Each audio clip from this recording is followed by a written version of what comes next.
Viete tam Štefán Svíčko? Štefán Svíčko.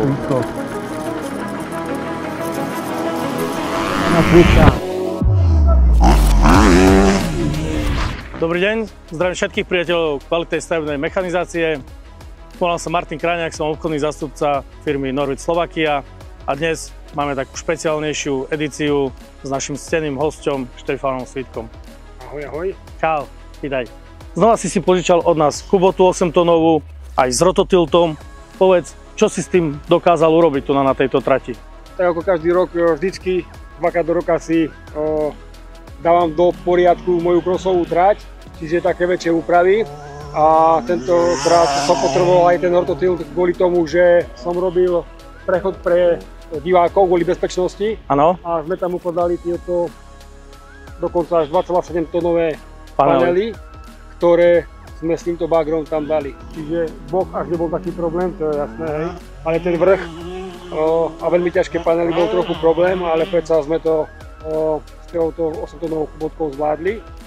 Takže to je super. Samozrejme musí byť k tomu aj lepší strojník, takže pomáha mi kamarát, ktorý mi pomáha na často. Ale také bežné veci, ktoré si tu robím o skoky, nejakú hlinu nakopem a tak to si robím väčšinou sám. Ale také ťažšie práce, tak už si volám kamaráta. Takže super, ale tu je dôkaz, že tento stroj v skutočnosti sa vymýka podľa tých technických parametrov, ako je tam dané, keďže si položil aj 2,7 tónový panel. Tak samozrejme zistil som nejaké informácie, či ten panel vôbec zdvihnem jedno s druhým a tak, ale nikto mi nevedel povedať, ale najlepšie sme to skúsili na vlastnej koži a preto sa nám to tam podarilo dať, takže v praxi sa to ukázalo. Určite, áno. Super. Takže som rád, že som hlavne dlhé roky kvôli bezpečnosti chodili jazdci cez trať krížom a ovplyvnilo tú bezpečnosť divákov, takže toto je super, čo sme vymysleli. A čo som chcel ešte podotknúť, že s tým rototiltom sa veľmi dobre upravujú zjazdy.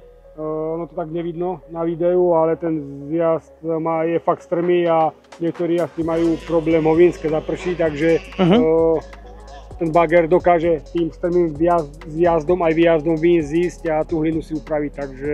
A ako si samozrejme hovoril, nejakých tých 50% úspešnosti úpravy terénu je aj ten samotný strojník. Určite áno, musí mať jasné, že musí mať skúsenosti, takže ako to spomenul, má veľmi dobrého strojníka a hlavne sa nebojí a hlavne vie, čo ten stroj dokáže a určite dokáže ten stroj oveľa viac ešte, ale tak každý má nejaké tie možnosti a strach sebe, ale tak na to, čo som potreboval, bez problémov a nejaké, poviem, niečo kopať alebo čo, tak proste je tá veľká svahovačka bez problémov. Ten bager sa absolútne nenáhne, keď aj tú svahovačku úplne na kraji vyvalíš a naplníš úplne plnou hlinou, takže ten bager je tak ťažký, že bez problémov sa s ním pracuje.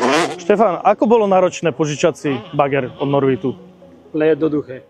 Vytočil som 10 miestne číslo telefónne. Dohodol som sa samozrejme ja tak, pretože že sa blížili preteky, vedel som presne, kedy ten bager budem potrebovať a na koľko, takže som si ten dátum zajednal. A samozrejme za tých 5 dní, ktoré som to mal mať, som nestihol všetko porobiť, lebo som si zmyslel úplne iné úpravy trate, takže nebol problém o ďalšie 4 dní ten bager mať doma, takže to bolo super, pretože požičovni majú dosť takých bagrov, samozrejme všelijaké línice, radlice, všelijaké veci, príslušenstva rôzne. Tak, všetko príslušenstvo, takže všetko som si nadiktoval, čo chcem a všetko som to mal.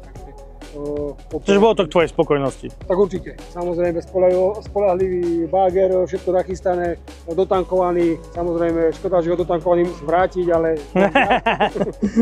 To sa nezmení. Tak čo Števo, požičal si znova kubotu od Norwitu? Ja radšej ho meniť niečo, čo je zabehnuté a s čím som veľmi spokojný, takže určite na jar ste mi opäť k dispozícii, dúfam. Ja ti chcem veľmi poďakovať za tvoj drahocenný čas. Nech sa ti darí v tvojom osobnom aj pracovnom živote. Ďakujem veľmi pekne za spoluprácu a teším sa. Nech sa ti darí.